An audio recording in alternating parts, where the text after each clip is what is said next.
So welcome to episode 2 of the interview with Team Possible.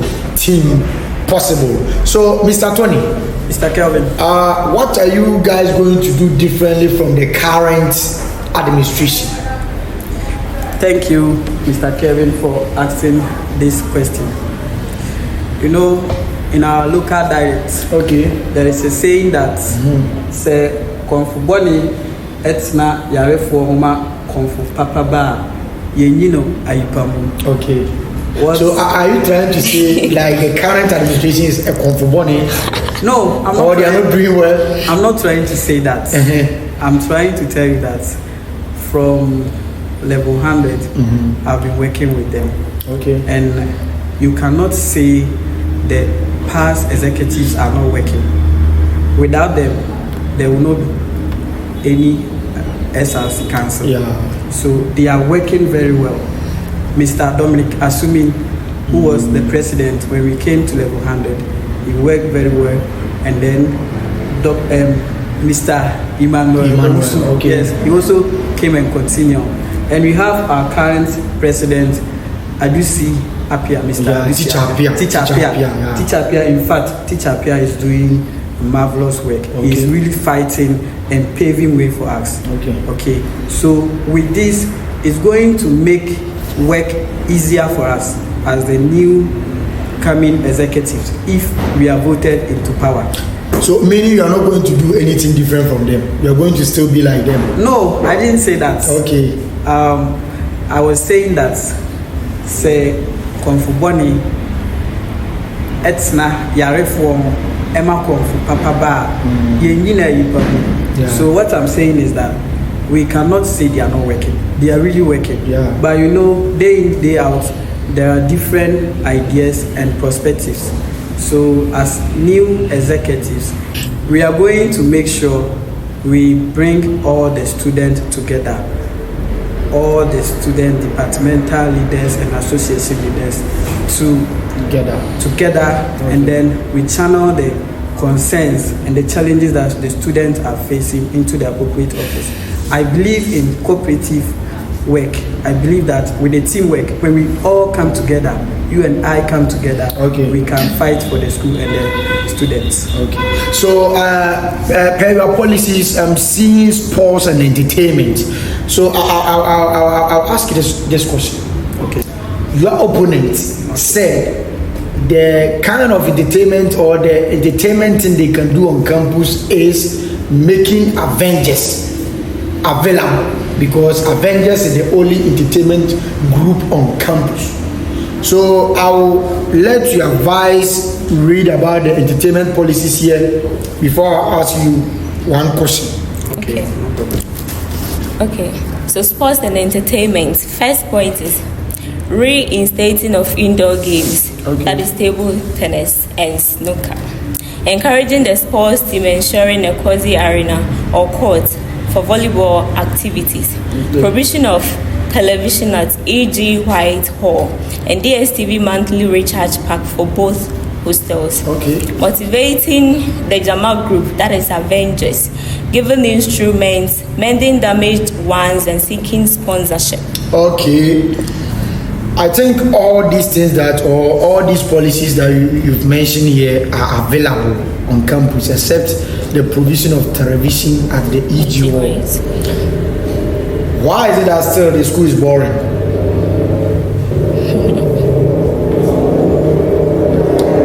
Because the Jama group is on campus. We have the tennis, we have the snooker, we have the sports team and the volleyball team. Why is it that still the school is boring? And what are you going to also do to make this entertainment thing that you have stated here be effective, so that students can be entertained? I'd like to. I miss. That's my advice. I think the school is still boring because the students do not engage themselves in most of the activities, the sports activities that go on campus. And then we don't get sponsorship too from the authorities. They don't sponsor us, they don't motivate us, So I think these are some things that are contributing to the boringness of the of the school. Okay. Yeah. So what are you going to do best to resolve this?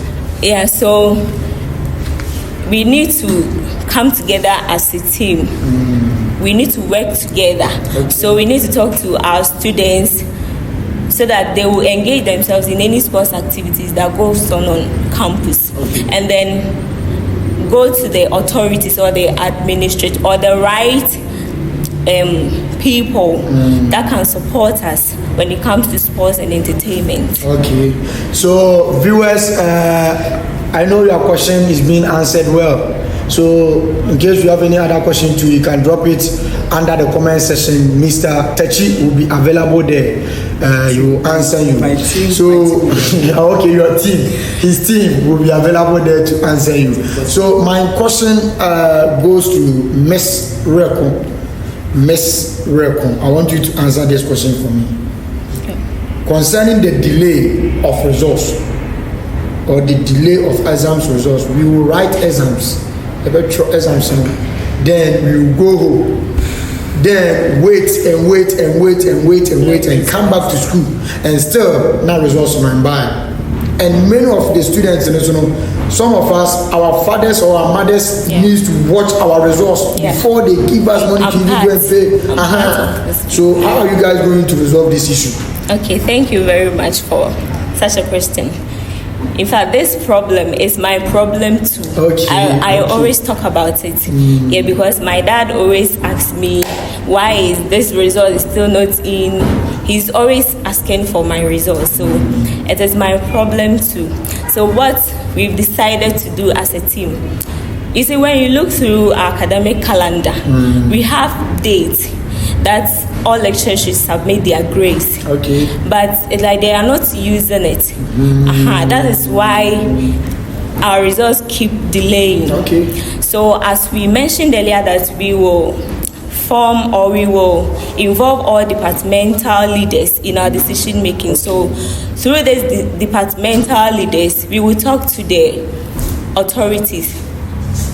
We have examination board. The academic board or the examination board who controls the examination and everything concerning the exams. So we will talk to them and make sure that they do the needful so that lecturers will submit their grades so that there will be no delayance of results. Okay. Yes. So thank you, Ms. Rekon.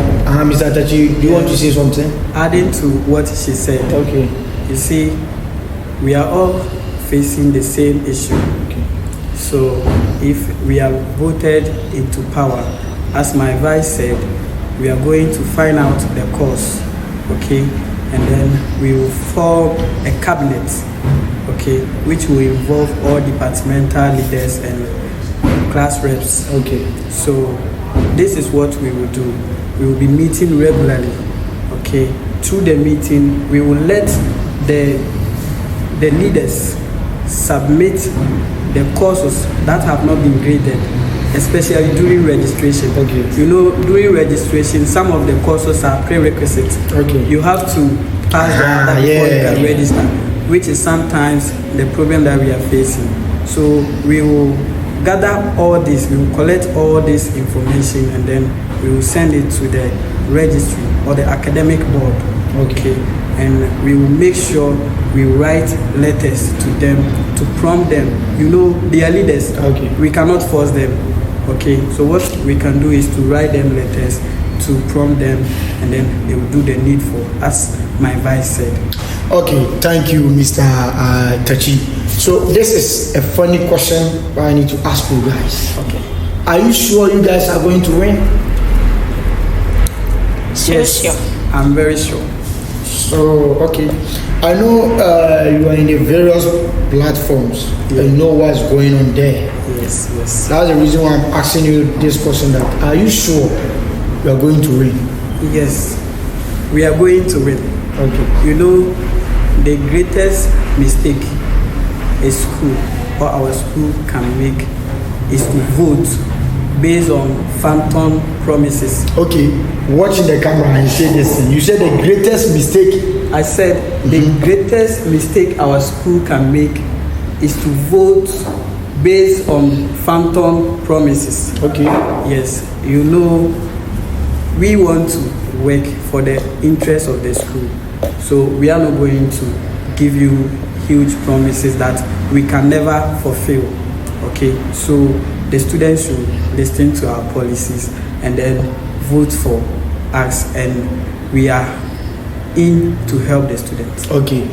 Since I came to school, one thing I've also noticed is anytime you are having a program, or when we are having even games or doing anything on campus, I don't normally see the weekend student there. How are you going to bring the weekend student on board? Your opponent said you are going to have a committee that's going to look into the weekend students, or going to help the weekend students to also be involved in our programs and whatever that we are going to do on campus. What are you also going to do? Mr. Kelvin, okay, can we skip this question? Why do you want us to skip this question? Yes, let's skip it and get back to this question later. Okay, so he said we should skip the question.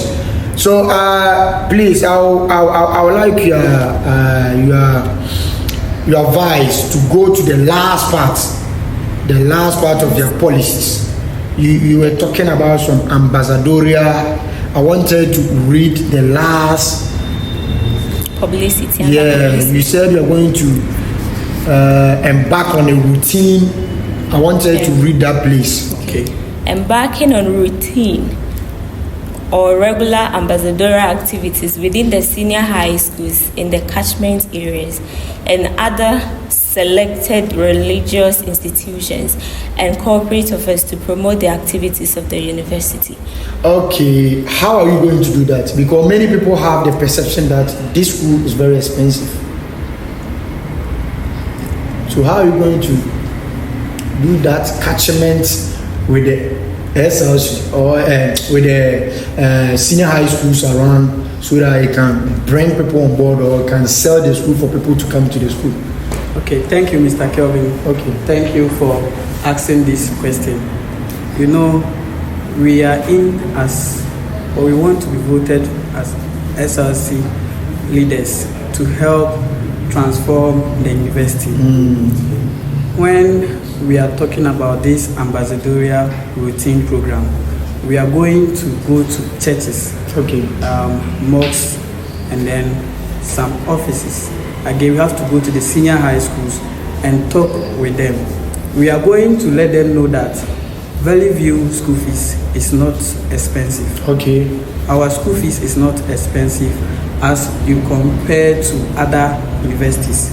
Okay, it's a misconception. Okay. So we need to come together as a team, you and I. We have to come together as a team to let people know that our fees are not expensive.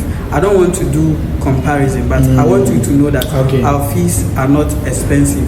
Per my analysis, when you come to Valley View, you are going to pay a hostel of 700 cedis. But when you go to other campus, other universities, you are going to pay a hostel fee for almost 3,000, 2,000. Okay. So if you are paying a tuition fee of 1,000 Ghana cedis and paying hostel fees as maybe 3,000, 3,500. When you add together, it's getting to 5,000. Okay. So when you compare it to Valley View University, you see that Valley View is less expensive. And in Valley View, our teachers are very inclusive. Yeah. They take their time to teach you to understand. They teach.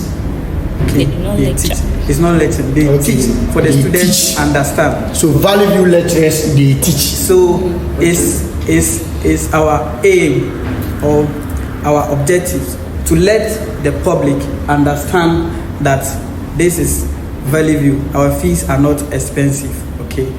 So please. Okay, so guys, watch out for episode 3 of the interview. Thank you. And that one will be the final episode of the interview. Thank you.